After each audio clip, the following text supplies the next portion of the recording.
Hey guys, welcome back to another video. My name is Ian, and this is the channel Ian the Reader. Thanks so much for stopping by. Today, I have a book review for you of The Night We Lost Him by Laura Dave. This author is quite popular, specifically due to the release of her previous book, The Last Thing He Told Me, which was just all over the place. I feel like I was seeing it everywhere, and it got a ton of attention. It has over 1 million reviews on Goodreads. It's very popular, and in addition to that, there was an Apple TV adaptation that came out relatively recently. I want to say like maybe last year. So that book got quite a bit of attention, and I did read it, and I did not get the hype. I did not get it. I read it, and I was like, that's it? What am I missing? Like, why is this book so popular? So I was hesitant to pick up another book by this author, but considering The Last Thing He Told Me was the only thing I'd ever read by Laura Dave, I decided to give her newest book a chance, and I was lucky enough to receive an early copy of this from Simon & Schuster, so thank you so much to the publisher for sending me that copy. This book is now out. It did come out yesterday, so if this book does sound interesting, go get yourself a copy, but today I am going to be reviewing The Night We Lost Him by Laura Dave. Let's jump in. But what's this book about? So we are following a woman as she is grappling with the death of her father, who died kind of mysteriously. It seems like it was an accident. He fell off of a cliff, and essentially it's been ruled an accident. He was a very successful businessman with this hotel industry situation that now she has been left out of nowhere, and she just cannot believe it because she was kind of estranged from her father. But anyway, that's not really the point. Yes, he died mysteriously, and her brother, half-brother I believe, shows up. They've been estranged, and he says, I think that our dad was murdered. And so it goes from there. Really, this book is a mystery, but I wouldn't say that it's a thriller. Like, not at any point was I like on the edge of my seat reading this, which gives you a little hint into my thoughts. But more than anything, it is a story about family and dysfunctional family and estranged family members. It's really a family drama with like tones of a mystery. So take that as you will. But anyway, the main character and her brother then go on this journey of sorts to figure out what really happened the night that they lost him. They start asking people questions, interviewing people, looking for answers, yada, yada, yada. And it goes from there. Okay, so that's the gist of what this book is about. Now let me tell you my thoughts on it. So, like I said, this really is very loosely a mystery. I mean, it's a mystery. It's not a thriller by any means.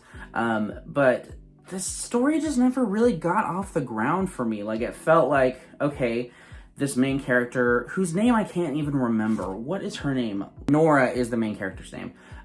Nora is just kind of like along for the ride in some ways. Like, she definitely had some emotional moments where she was grappling with her feelings about her father, her feelings about her half-brother, her feelings about her mother, or things like that. But I never felt like she was a very active protagonist. She was kind of just like, all right, my brother shows up, he wants to find answers, I guess we'll go along with him. And it goes from there. And unfortunately, I just never felt compelled by this story. It's not particularly long. I want to say it's like 300 pages. I think the audio is like 7.5, maybe 8 hours or something like that. And by the time I was halfway through, I was like, all right, where is the momentum here? What am I not getting? And it just never really got there. Even when we got to the climax of the story, I will say there is a twist, and I cared about the twist a little bit. I was like, oh, okay. But to be honest, it felt a little bit like, what are we doing here? Is this really a story that demands to be told within itself? You know, I'm not saying like every story has to be like, oh my gosh, this is the most important story I've ever heard.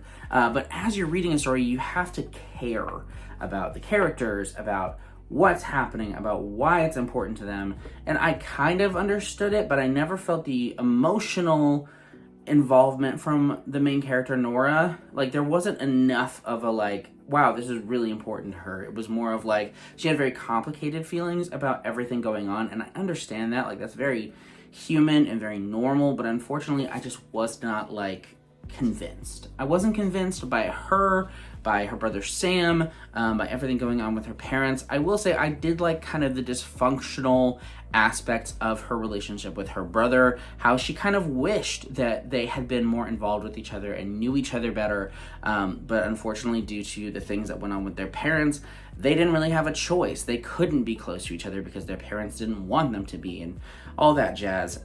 So I liked that, but unfortunately the actual narrative, the plot, did not sell me. And ultimately, when I got to the end of this, I didn't care about the characters. I didn't care about the resolution. And the ending itself was one where I had to suspend my belief a little bit. Disbelief, is that what people say? Suspend my disbelief? Yeah, and that was the case for her other book too, The Last Thing He Told Me. The book itself, like, when you get to the conclusion, it just doesn't really make a whole lot of sense. Kind of the same here. I liked some things about the ending, but overall, this book just really wasn't anything, you know? I read it pretty quickly, and now I can hardly even remember what happened. Like, I had to refresh myself quite a bit on what happened in this book, and I read it this week. Those are most of my thoughts on The Night We Lost Him. While I do think that the author does a good job of painting a picture of a dysfunctional family with very complicated emotions about each other, ultimately I felt that the plot was very lacking and there was not a whole lot of momentum, nor did I care enough about the characters that were in the dysfunctional relationship to really enjoy myself whatsoever in this book. I give it like a 2.5, just because it is the most middle of the road book that I've ever read. I think that there are some things that are done kind of well and some things that weren't done well, and overall I don't feel very strongly about anything here. So that's my review. Hate to say it. I hope that you enjoyed this book. If this is something that does sound interesting to you, if you liked her previous book, The Last Thing He Told Me, you may like The Night We Lost Him. Maybe it's just me. Like, I'm trying to understand how the Last Thing He Told Me got as popular as it did, and I don't get it. You know, it's just not enough of anything to make much of an impact on me. That being said, if you love it, that is amazing, and I'm so happy for you, and you should definitely read The Night We Lost Him. For me, this will be the last book that I read by Laura Dave. I have confirmed my feelings about her books. They're just not for me. So thank you again so much to the publisher for sending me an early copy of this. This book is out now, so go check it out if it sounds interesting to you. Or you can have this one. I don't really want it anymore.